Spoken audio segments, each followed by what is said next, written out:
Olá, pessoal, tudo bem com vocês? Bom, hoje daremos início à nossa primeira aula e o tema será farmacocinética. Introdução. Inicialmente, é preciso contextualizar três coisas. Primeiro, o fármaco não cria uma ação ou um efeito, ele apenas irá modificar uma ação já existente. Segundo, os conhecimentos sobre a farmacocinética e a farmacodinâmica nos permite a realização de ajustes na terapêutica. E terceiro, o fármaco se move e atua da mesma forma que os nossos produtos biológicos. Enfim, o que é farmacocinética? De um modo geral, farmacocinética é definida como o movimento do fármaco no organismo. Existem quatro parâmetros farmacocinéticos que irão definir o início, a intensidade e a duração da ação do fármaco. São eles a absorção, a distribuição, biotransformação e excreção.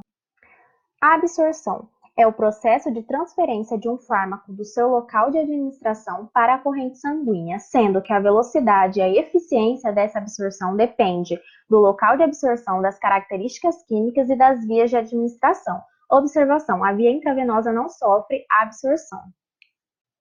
Para alcançar o seu local de ação, o fármaco deve atravessar algumas barreiras biológicas, sendo elas o epitélio gastrointestinal, o endotélio vascular e a membrana plasmática. Para isso, se utiliza de alguns transportes, dentre eles difusão passiva, difusão facilitada, transporte ativo e endocitose e exocitose.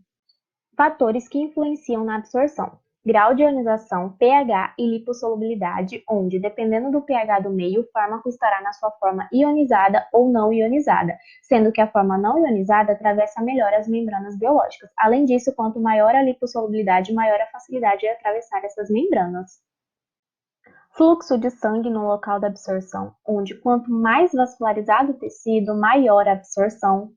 Área ou superfície absortiva, onde quanto maior a área de superfície, maior será a absorção e, portanto, menor a latência. Vias de administração, onde a via intravenosa não sofre o processo de absorção, portanto, tem uma latência menor. Efeito de primeira passagem, onde alguns fármacos podem ou não sofrer metabolização hepática antes de atingir a corrente sanguínea. E, por fim, o tempo de contato com a superfície de absorção, onde quanto maior a velocidade de deslocamento do fármaco no trato gastrointestinal, menor a absorção. Biodisponibilidade representa a taxa e a extensão com que um fármaco administrado alcança a circulação sistêmica, sendo que na administração intravenosa a biodisponibilidade é de 100%, enquanto que na administração oral a biodisponibilidade é menor que 100%. Fatores que influenciam a biodisponibilidade. Primeiro, a solubilidade, ou seja, o fármaco ele não pode ser muito hidrofílico porque dificulta sua travessia entre as membranas biológicas e nem extremamente lipofílico porque dificulta o seu movimento nos fluidos biológicos. Segundo, biotransformação hepática de primeira passagem, onde alguns fármacos administrados por via oral sofrem intensa biotransformação hepática, diminuindo, portanto, a sua biodisponibilidade. A estabilidade química também é outro fator. E, por fim, a natureza da formulação do fármaco. Distribuição. É o trânsito do fármaco da corrente sanguínea para os tecidos, sendo que essa passagem depende de alguns fatores, dentre eles o fluxo sanguíneo, onde quanto maior o fluxo, mais rápida a distribuição do fármaco. Permeabilidade capilar, onde os fármacos lipofílicos ou na sua forma molecular atravessam o sistema nervoso central com facilidade, enquanto que fármacos polares ou na sua forma ionizada não conseguem atravessar esse sistema nervoso central.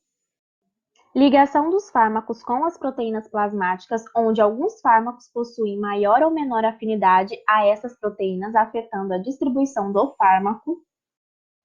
Lipofilicidade, onde os fármacos lipofílicos têm a movimentação facilitada através das membranas biológicas, enquanto que os fármacos hidrofílicos não penetram facilmente as membranas celulares. E, por fim, o volume de distribuição. Ligação dos fármacos com as proteínas plasmáticas. Alguns fármacos, quando atingem a corrente sanguínea, possuem a capacidade de se ligar a algumas proteínas, principalmente a albumina.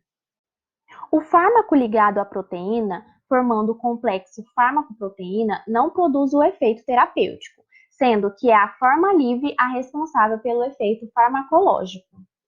Existe um equilíbrio entre a forma livre e a forma ligada à proteína. Uma vez que a forma livre for sendo consumida, metabolizada e excretada, o que estava ligado à proteína se torna livre para manter esse equilíbrio dinâmico.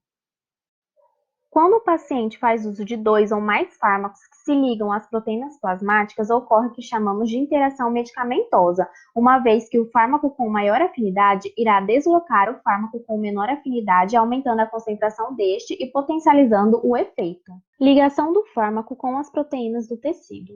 Durante o processo de distribuição, alguns fármacos tendem a se acumular nos tecidos, o que chamamos de reservatório.